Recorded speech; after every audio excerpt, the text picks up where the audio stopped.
Sabe quando a gente pensa em teologia da libertação? Geralmente a primeira coisa que vem à cabeça são os anos 60, anos 70, não é?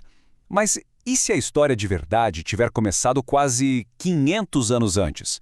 Nessa análise de hoje, a gente vai mergulhar nessa ideia, seguindo o pensamento de um dos seus fundadores, Henrique do Céu. Então, a pergunta que fica é: o que é, afinal, a teologia da libertação? E, olha, é bem provável que já existam algumas ideias formadas sobre isso, né? Algumas bem fortes até. Geralmente quando o assunto aparece, as ideias são bem marcadas, né? É tipo um marxismo com roupa de religião, um movimento radical lá dos anos 70, padres metidos com política na América Latina, e quase sempre a ideia de que foi uma quebra total com a tradição da igreja. Só que a tese central da nossa fonte hoje é que essa visão não conta a história toda. Na verdade, ela é bem completa. Segundo um cara fundamental para esse pensamento, o filósofo e teólogo Henrique Dussel, para a gente entender de verdade o que está em jogo, a gente precisa voltar no tempo. E não é pouco não, hein? São 450 anos. A história, olha, é bem mais profunda do que a gente costuma pensar. E para a gente conseguir acompanhar essa viagem longa pela história, o Dussel apresenta duas ferramentas, dois conceitos que são, assim, essenciais. Eles são a base de tudo que ele vai analisar. A diferença entre o que é ideologia e o que ele chama de o clamor dos pobres. Olha só, para Dussel, ideologia não é só um monte de ideias soltas, sabe? É um sistema de pensamento que tem um objetivo bem específico, justificar a dominação de um grupo sobre o outro. E como que ele faz isso? Simples. Ele pega uma ação que é super injusta e apresenta como se fosse algo bom, ou até necessário. Basicamente esconde o estrago que ela causa de verdade. Isso leva a gente para uma distinção que é chave aqui. O Dussel vai dizer que existem basicamente dois jeitos de começar a fazer teologia. A primeira é a teologia do centro, que nasce lá na Europa, nos Estados Unidos, e o perigo dela é acabar virando ideologia, sabe, justificando o sistema como ele é, às vezes sem nem perceber. E do outro lado tem a teologia da periferia, que é o caso da América Latina. Essa não. Essa parte da vida real, da experiência de quem está sofrendo a opressão. Tá, mas e aí? Qual seria o ponto de partida que não é ideológico? Pro Dussel, a resposta é algo que vem das entranhas, sabe? Antes de qualquer teoria. É o ai, é o grito de dor de quem está sofrendo. É a fome, é a injustiça sentida na pele. Esse grito, para ele, é a realidade pura, sem filtro. É uma palavra que rasga qualquer discurso que tenta esconder a verdade. É a partir daí, desse som, desse grito, que uma teologia de verdade precisa começar. Ok, com esses dois conceitos na mão, ideologia e o clamor, a gente pode começar a nossa viagem. Vamos para o primeiro grande momento histórico. O primeiro grito, o primeiro clamor, que, segundo Dussel, deu origem à primeira teologia da libertação. E o cenário?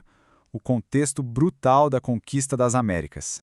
Tudo começa em 1511. Um frade chamado Antônio de Montesinos sobe no púlpito e faz um sermão que cai como uma bomba na colônia de Hispaniola. Ele denuncia, com todas as letras, a escravidão e a violência contra os povos indígenas. E quem estava lá ouvindo? Um padre chamado Bartolomé de las Casas.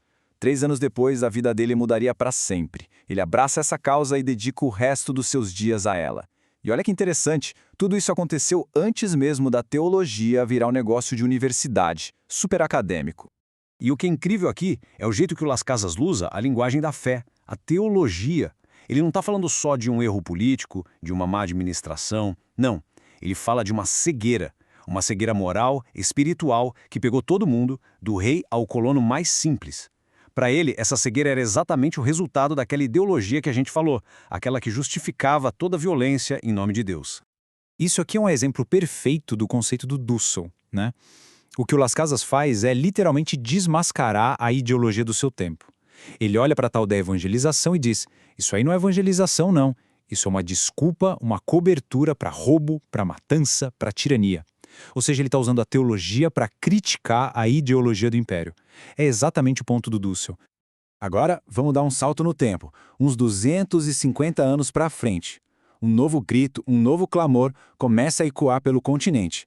Mas dessa vez, não vem dos indígenas contra os conquistadores. Vem dos crioulos, que eram os descendentes de europeus que nasceram aqui, na América.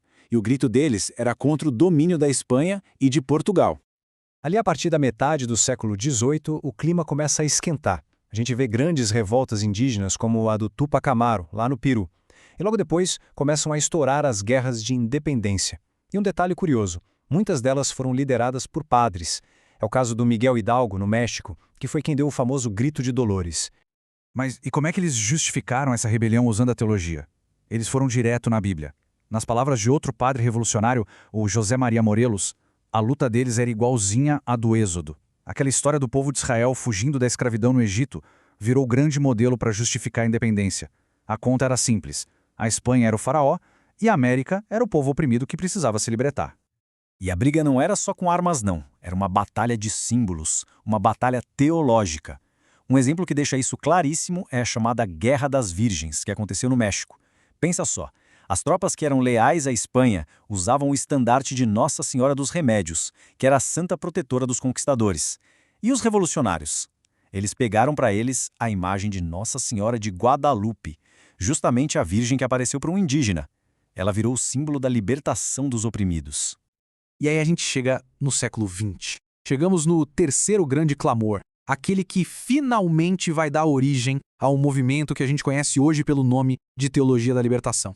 Só que agora, quem está gritando não são mais os indígenas nem os crioulos. Agora são as massas populares. O povo oprimido por uma coisa nova chamada neocolonialismo, que é basicamente uma nova forma de dominação, mais econômica e política, que continuou mesmo depois da independência oficial dos países. O meio do século XX foi um período, de muita, mas muita transformação. A Revolução Cubana simplesmente abalou o continente. Ao mesmo tempo, o Concílio Vaticano II começou a abrir as janelas da Igreja para o mundo moderno, falando mais de justiça social. Aí, em 68, lá em Medellín, na Colômbia, os bispos da América Latina fazem uma declaração histórica. Eles assumem uma opção preferencial pelos pobres.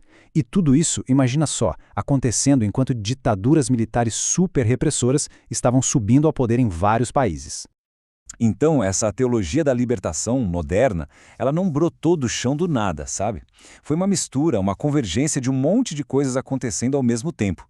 Tinha a renovação da Igreja, vinda do Vaticano II, tinha novas teorias para entender a sociedade, como a teoria da dependência, que tentava explicar por que nossos países eram pobres, tinha as ideias de educação do Paulo Freire e, claro, tinha a realidade dura da pobreza, piorada pelas ditaduras.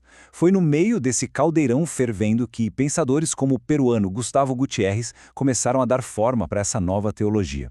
Claro que uma teologia assim, tão engajada, tão metida com a realidade, ia gerar uma oposição fortíssima. E gerou. Foi aí que surgiram aquelas acusações famosas de que ela usava o marxismo de forma errada.